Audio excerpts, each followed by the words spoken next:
today, I texted you yesterday and told we were going to talk about entrepreneurship. Yeah. Have you been thinking about it? Yeah, but before we get into the topic, do you just want to say anything? I mean, Well, just in case you want to, like, say what's on your mind before we get into today's topic. what's on my mind? Yeah. It's mostly entrepreneurship. Is and, it? just trying to build wealth and stuff like that. Just like different things that I've been working on this week and taking in stuff. Actually, I bought a live stream from Cardone. It's actually on right now. Live stream. For people who don't know what that is, can you explain that? Because I don't know what that is. So Cardone, he's a real estate investor. He is like a billionaire, and he basically teaches people how to invest in real estate as he actively invests in real estate. He has a system and how to talk to people and how to get better deals and how to like figure out things. And then basically he just teaches people, and usually his classes are like $2,000 for his courses, and this time he gave it away for $100. So I went ahead and bought it. It's a 3-day thing: Friday, Saturday, and Sunday. I watched a little bit of it yesterday, but I had to work. Obviously, you saw that. Yeah, I saw that when I FaceTimed you. Yeah, you FaceTime me, or I FaceTime you. So I'm on there, and it's basically exercises, takes notes. It's telling you how to like ask questions, how to get answers, and then it throws you into this like group where you like talk to this group and stuff like that, and you basically get yourself a little bit exposed to like interacting with people. Like yesterday, I explained to them like I'm not a sales guy. I don't really do sales. I'm more of like a production guy. The reason I got this is because I'm trying to learn more about sales and grow my company exponentially, so we can become extremely profitable and I can follow my dreams.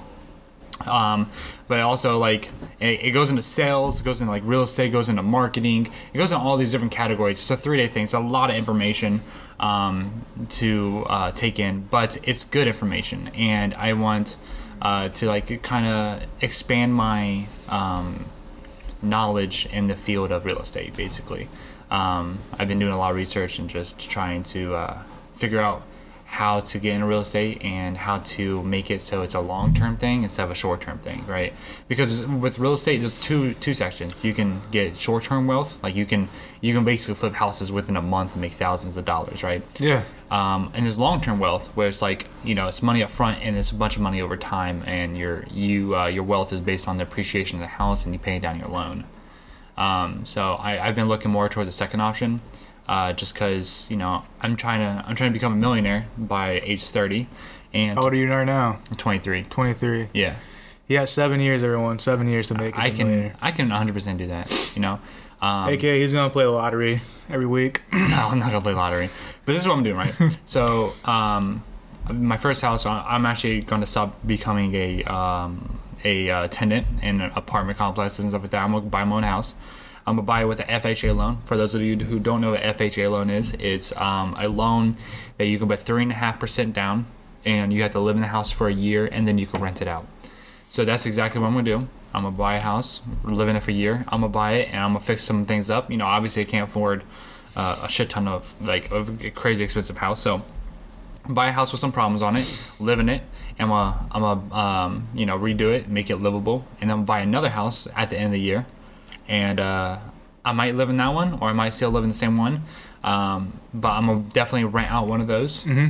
And I'm just going to constantly keep doing this thing over and over again every year, where I buy another house and I rent it out, buy another house, rent it out. The thing with that is you want to buy at below market value. Okay, so if your house is worth $150, I want to buy it for $125 or $100,000. So I have $50,000 in equity that I immediately get in wealth building. So I'll take my net worth from $0 or a little bit above $0 to $50,000 just by buying a house, right? And then every year you're going to pay down your loan. So every year your wealth goes up, right? And then also every year your house appreciates in value. So then your wealth goes up even more. The whole purpose of this is, it's not to build wealth right now. It's not to build, I don't want to buy a Lamborghini right now. I don't want to buy all these things. It's a long-term game. It's a long-term game. So, I can, my goal is to at least have 10 to 12 houses. by the time I'm 30. We'll see if that works. Probably not going to be like that. No, realistically speaking. Realistically speaking, I'm probably going to own like 5. 4 to 5? 4 or 5. Yeah. So I mean, but that's still enough to if I play it smart. If I buy, once I buy like this $100,000 house, I can move up to like $400,000 houses, and so on and so forth, and I can build my worth of that. So when I say worth, right, it's not like, oh, I buy 2 $500,000 houses and I'm worth $1 million. No. If you sell those houses, you don't get $1 million, right? It's whatever you don't own on the houses. Does that make sense? So like if you buy a house for if the house is worth $500,000, you buy it for $300,000, you have a $200,000 net worth now. Because if you sell that house, you have $200,000 cash, right? So that's what it is about. It's not about making money now. And as you're an accountant, right? Yeah. So you should understand that like if you do sell that house, you have to pay taxes on that house, right? Of course. If you make any net gain off that house, you have to pay taxes on that house, right? So, but if you don't, then you keep your wealth. And there's ways around it where you don't even have to pay taxes on it. If you do get cash, you just got to play it right. Right, and that's what I haven't learned yet is how to play it right. So you just need to know like all the tax codes and everything like that. I need to understand like the tax. I could give you a tax book. I'm letting you know it's kind of big. I believe it. It's just the numbers is gonna be a little differently though. Yeah, I don't think I want to learn the taxes. I think I want to hire somebody to learn taxes. I think you just need to know the basics though. I know the basics mostly. I know write-offs and like tax benefits and like. But you just want to learn you don't want to learn the complex. I don't want to learn complex. I want to be able to hire somebody and be like, listen, I need the best tax return on this as much as possible, so I don't have to pay a lot in taxes, right? Because I want to get richer. I don't want to have to pay a lot of money on taxes. So how's your business doing when you do business outside of the state though? What do you mean? Because do you pay taxes out of state though? No, I pay in-state taxes. In-state taxes. So let's say you do business like in North Carolina. Do you pay their taxes? No, I pay Ohio taxes.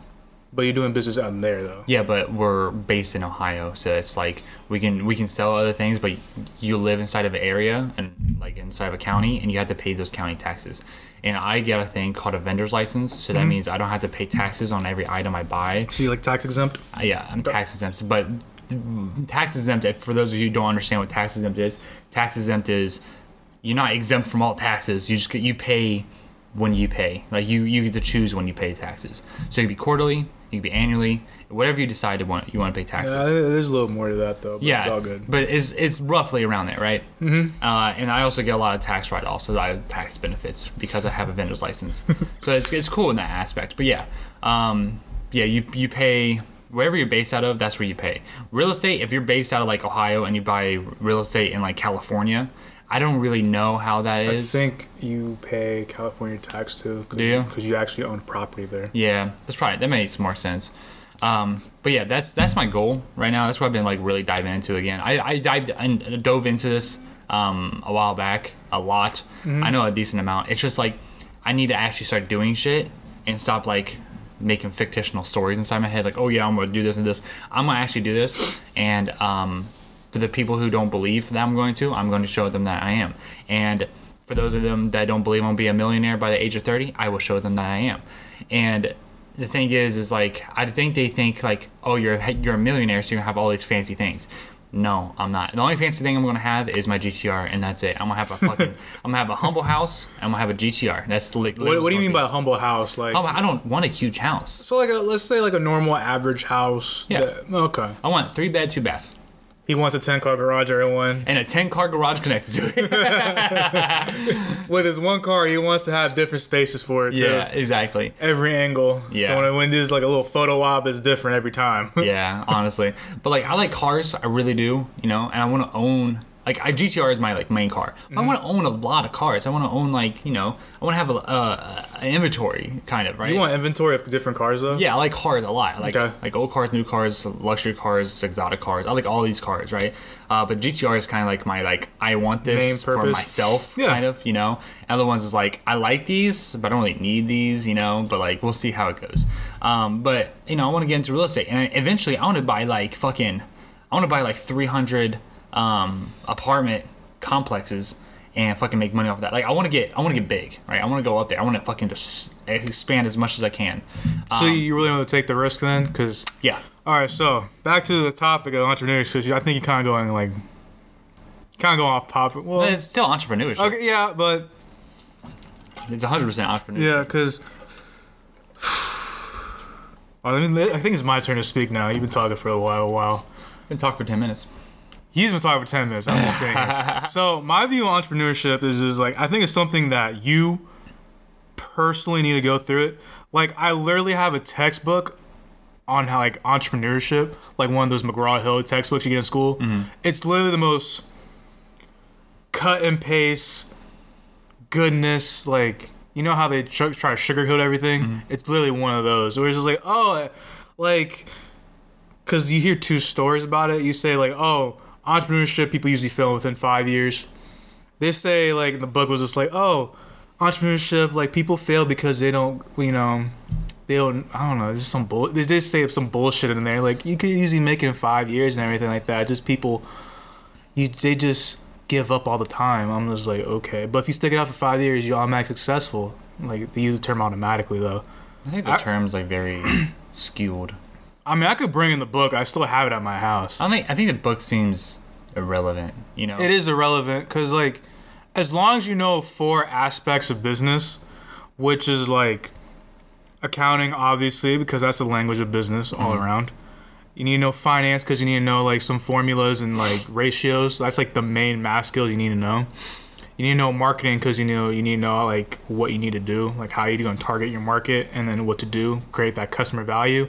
And then operations, you need to know like pretty much how do you operate? Can you take some stuff away? What's causing some like a slowdown period?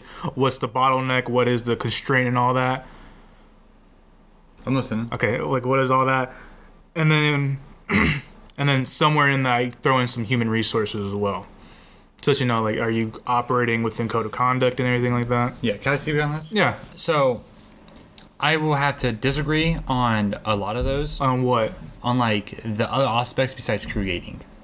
Now, you don't really need to know like all these like taxes and stuff. Well, you don't know the tax. I just need to know like the fundamentals of it. At least the fundamentals. Fundamentals, I feel like yes. I don't think you need to go into textbooks. I think you don't need to know the textbooks. Brief idea. Yeah, like as long as you know like the fundamentals of like what is like do you know like what's the payback period? If I put this much down and keep earning this, what do I get back in return? See, my vision is, or like how are you gonna finance this as well? Yeah. At least. See, like this is my vision, right?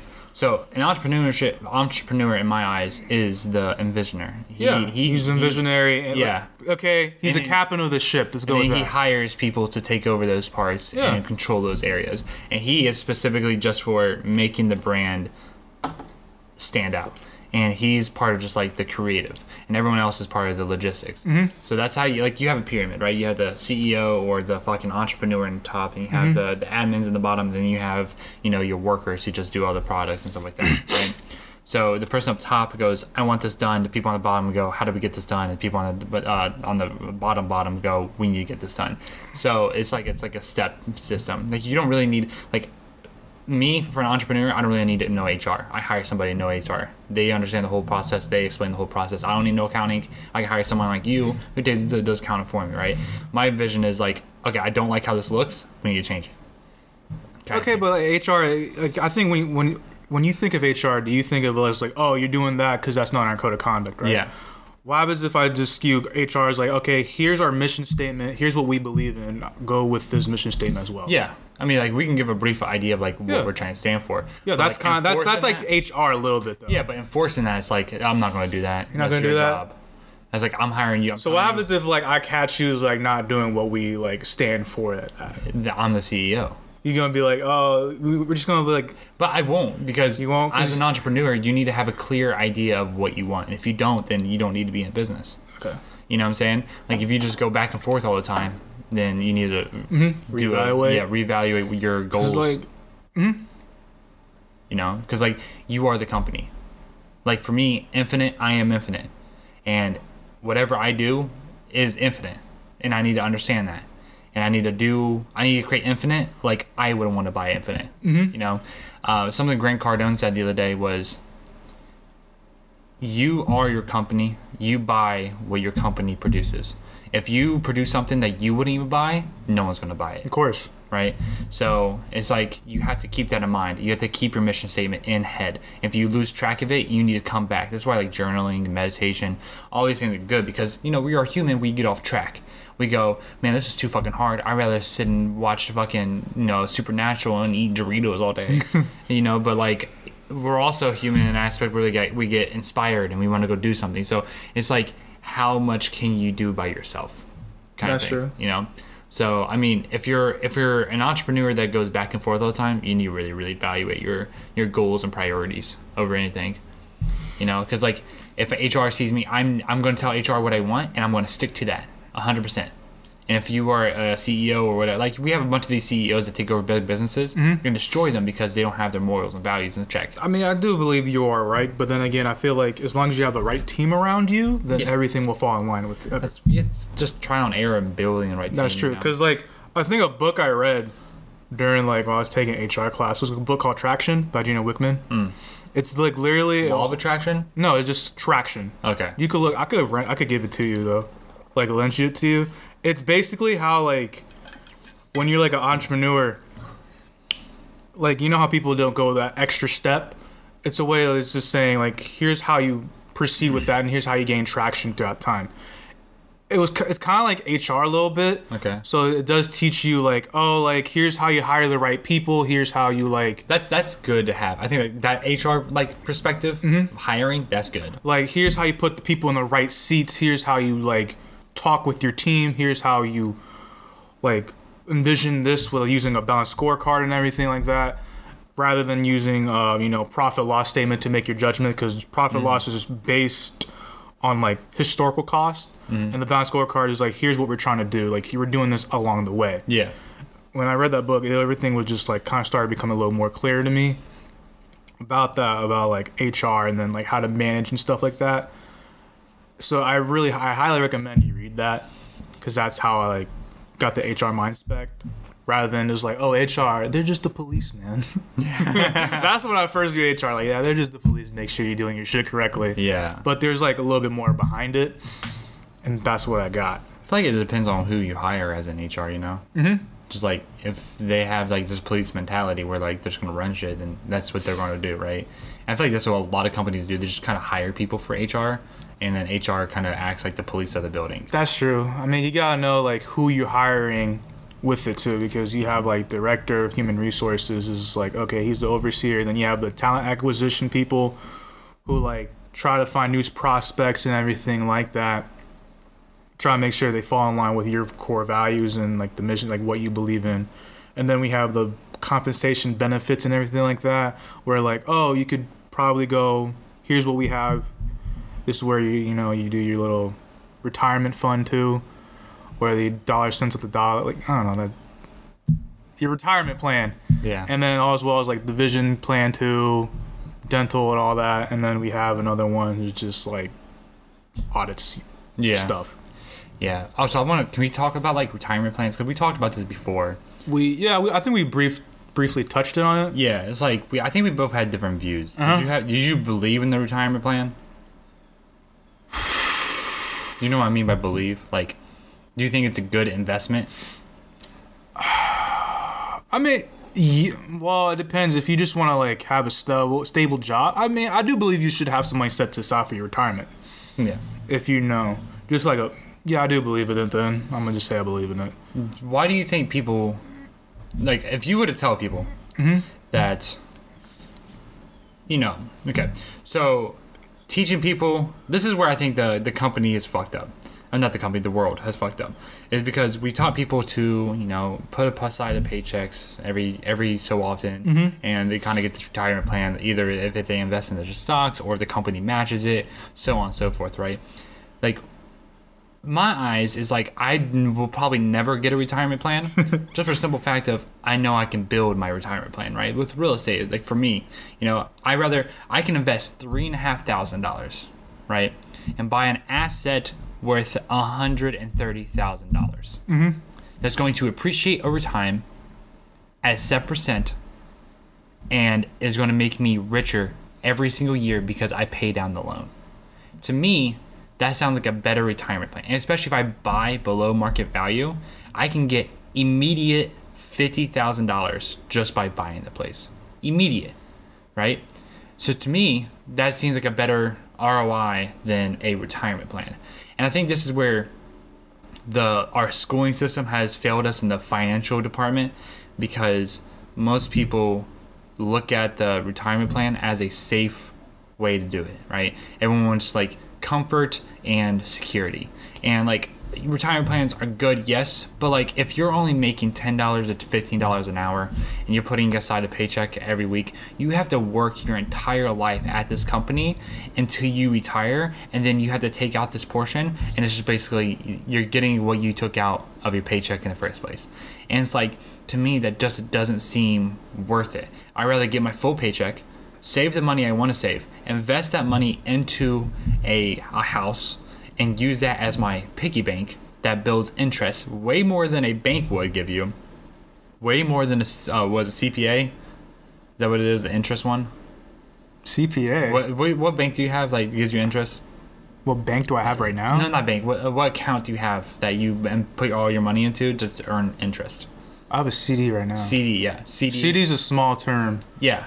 A small term. Exactly. But like people won't put all their money in there and just leave it to gain like, more interest. 1% interest, less than 1% interest, and they just go, yeah, that's pretty good. For me, like I have a bank account that I get 0.8% interest rate monthly on my whatever money's in there, right? And like to me, I rather take all that money out because I'm not using it, right? Take all that money out and buy a property that's going to appreciate over time, and I can have tenants in to pay down my mortgage and make profit, right? Called cash flow. Mm-hmm. Each month I get $200, $300 from each property. Also, they're paying down my loan, so every year my net worth goes up, right? And then I also the house appreciates, right? And to me, that seems way better than a retirement plan. Wouldn't you say?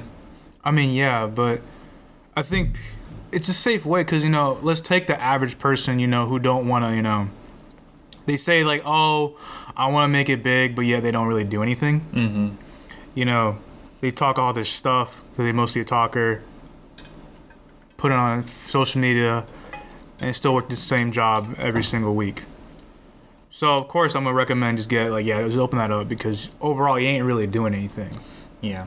So that's where it kind of goes that hand. I just wish people would understand how easy it is. It's just like, it's risk, right? It's not even really risk. If you know how to fucking do it and you actually pay attention to the numbers, it's not that much but risk. like, let's say like they want to invest like their money in the hard-earned money, and we say, yeah, there's a potential risk in like losing this.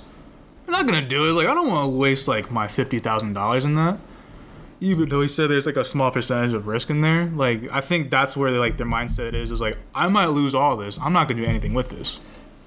I know that's just a bad mindset to have, and I know. But a lot of people have that. So of course, like, oh, let me just take this safe way out, put my money in here, and then when I'm like 59 or 60, somewhere about to retire, I take it out. Yeah, it's just fuck. I wish. So it's basically on your philosophy of what you believe in money is. Like, do you want to take the risk and high reward, or you want to play it safe? You're gonna get it, but you're gonna get it down the road. Go ahead. The thing shut off again. I knew it was going to. I looked at the time. I was like, oh, it's about to do it. I already fucking know. I mean, like, yes, I agree. So it's just like. So I think you're just using your perspective as just evaluating as just like, yeah, it's a wrong decision, but if you gotta take your decision and then other people's like how they interact, then that's where you make the critical thinking analysis on that. Just never. I also haven't. Me thinking like this has only been within the last 2 years, right? Mm-hmm. It's just I don't think people are trying to figure out ways to make more money, right? Most people just like they complain about not having enough money. They go fuck Jeff Bezos, fuck Elon Musk, fuck all these people, right? And then like it's like why are you saying fuck them when you could literally be making as much as them? And everyone goes, no, I can't make $1 billion company. Bro, you can make $1 billion company if you actually invested and said, fuck it. If I lose, I fucking lose. And I don't give a fuck. I'm putting my life on the line here, right? That's what, like, if you're not afraid of death, you're going to make decisions that are going to benefit you, right? Yeah. Not benefit anybody else. That's going to benefit you. You know? That's true, but then again, let's take accountability. A lot of people always want to take the fun route rather than the hard working route too. I agree. They always want to have like, oh, it's Friday night, I get to go to the bar and hang out with my friends and all that, rather than like, all right, I want to take my time away, focus on this vision I have, the 10-year vision plan I have, and go pursue that. I'd rather go hang out with Alicia at Average Joe's down the street and just get the fucking drunk. Yeah. See, I agree with you there, and like for me, like literally, you saw me yesterday. I was at work. I was grinding. I was like, I gotta get shit done, dude. I got to I can't miss out, and I'm trying to grow a company, right? Some of my friends, they get pissed off at me because they go, hey man, come out. I'm like, nah man, I gotta grind. I gotta work. I gotta go do this. I gotta work. You know, and then like, you know, I come home and it's like maybe 11 o'clock at night, and I come home and I de-stress myself and I play video games, and they get pissed. They go, why are you playing video games? Can't hang out with us. It's like, no, I'm prioritizing my time. I'm prioritizing time for myself. Like there's a bunch of like little things that go in, and people just don't understand that. And to me, it's like, it's a lazy way out. It's like you are thinking lazy, and if you tell them, they get pissed. And that's another thing. Like people need to take criticism a little bit better and realize that people are telling you these things because they see them. Right? Some people are dicks. Yeah, you gotta use your best judgment. But like, if I tell you that you're like being lazy and you're fucking up, it's not me attacking you. It's me telling you, hey, like you're in a bad area right now. You should, like, if you want to fix it, you should. But most people just get offended and they straight attack you. Like no one can take criticism today. Like if someone told me like you know, for example, someone told me I was getting fat. You know what I did? I lost weight. I was 220. I'm 190 now. That's 30 pounds. I fucking lost 30 pounds because someone told me I look fat. You know what I did? I was like, you know what? I fucking am. I am fucking fat. And I'm going to lose weight. And guess what I did? I fucking lost the weight. Most people go, you look fat. They go, oh man, fuck you. And they go eat more Doritos and they fucking cry about it because... With all that grease. Yeah, exactly. And it's just so fucking annoying, dude. Like, it's so irritating. It's like, yo, what the fuck? And then they're going to complain about me working so much. And then they're going to complain about not having enough money because... And, you know, for me, I have money because I distract myself and I don't buy anything. Like, I work all the time and I play video games. I don't buy anything here and there, right? I mean, I do understand, though, criticism. Because, like... Oops. My bad. I think I'm on that work grind, too, because I feel like I lost some friends. Because they always say, hey, bro, come hang out with us. I'm working, bro. I can't. And then 2 days later, hang out with us. I'm working. Man, you always fucking working. I'm like, sorry, dude. I got to make this bread. All right. I understand. And then next thing you know, I'm like, I'll be free one day. Like, hey, bro, hang out. Oh, sorry, bro. I'm sorry, bro. It's too late now. Like, all right, whatever. See, that's petty. That's so petty.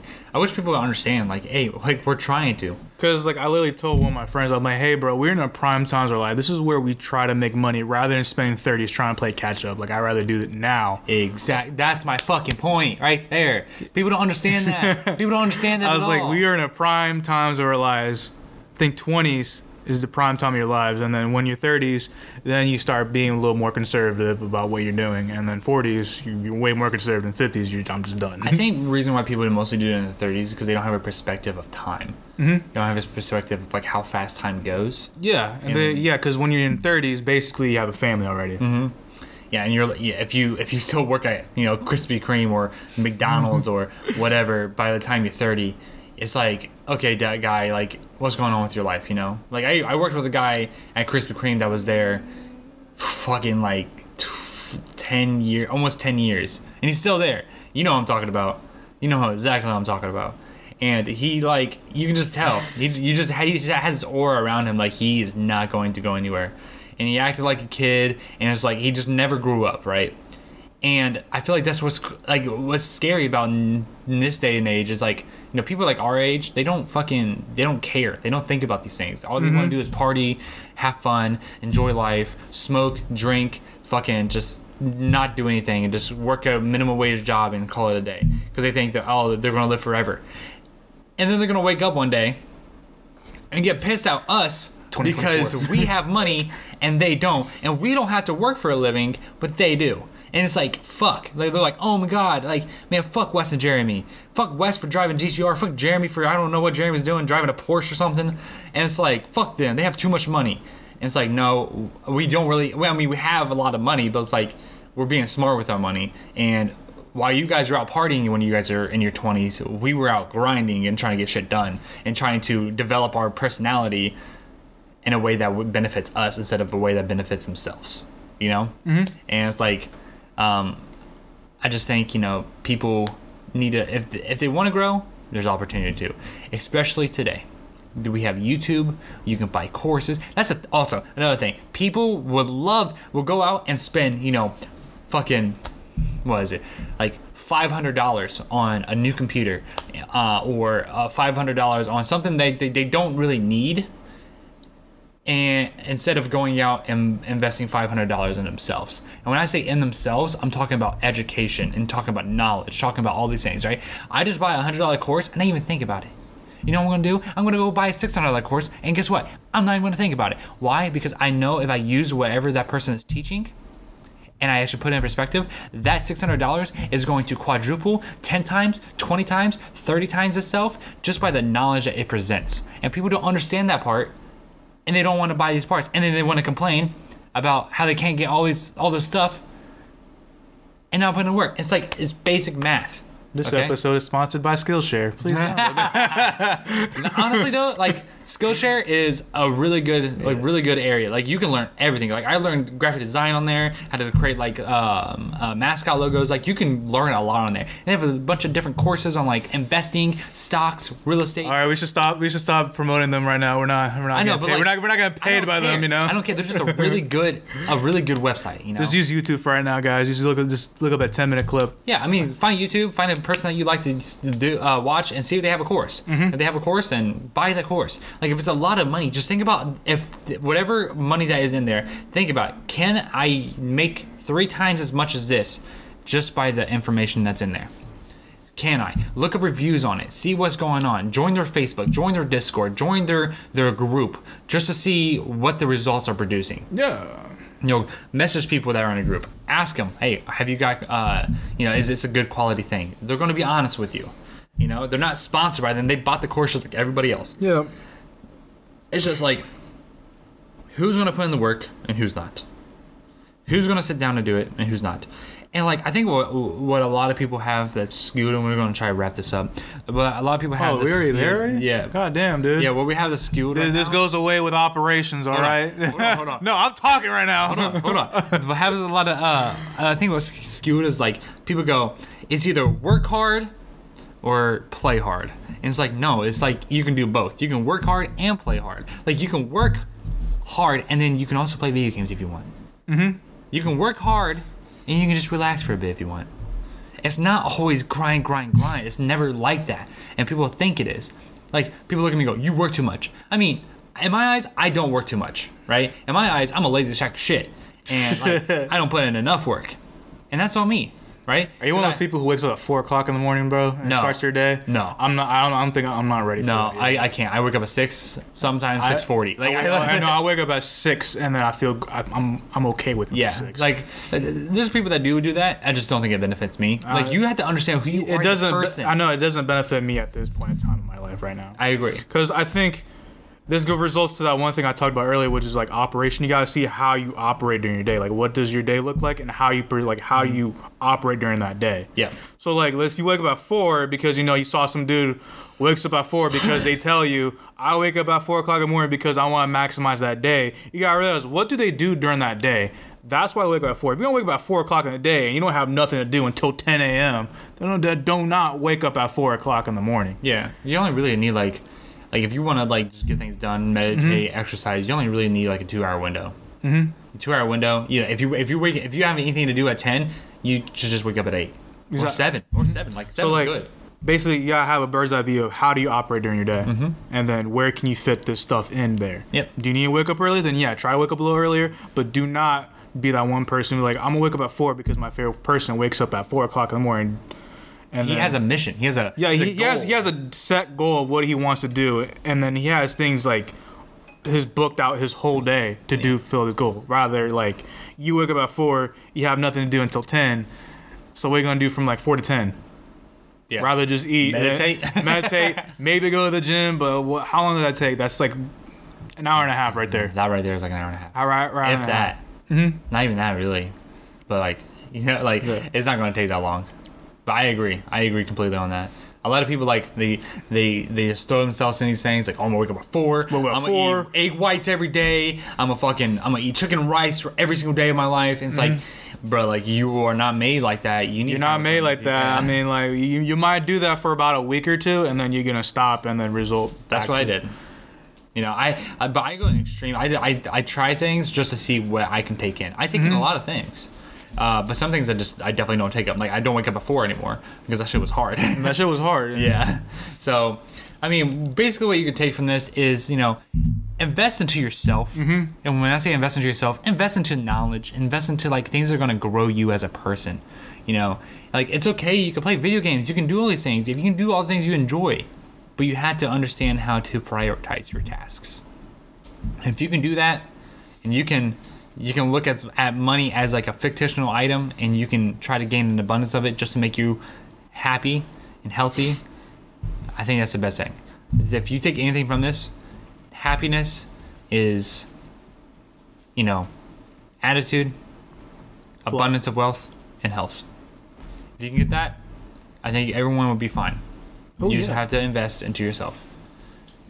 Thank you guys for listening to today's podcast. I hope you enjoyed today's. If you guys enjoy podcasts like this, I told Jeremy you guys enjoy podcasts like this because you seem to get the most, you know, interaction. Yeah, he FaceTimed me while I was in the restroom. Yeah, I did. His time game is really trash when it comes to me FaceTime me. Because either I just don't respond to him or I'm just in the restroom. Yeah. So if you guys like this, make sure you guys share it with a friend. You know, we don't run ads on this. We don't run ads on this right now. If you guys can just share, like pay the toll, share this to a friend if you guys find this podcast. Yeah, don't worry. We'll put this on Facebook. Hold on, I'm explaining stuff. No, I want to make sure this is on. I want to make sure this is on. I want to make sure this. If you guys find this useful, please share this with a friend. Let them know that, you know, you enjoy this and you agree with their goals or whatever it might be.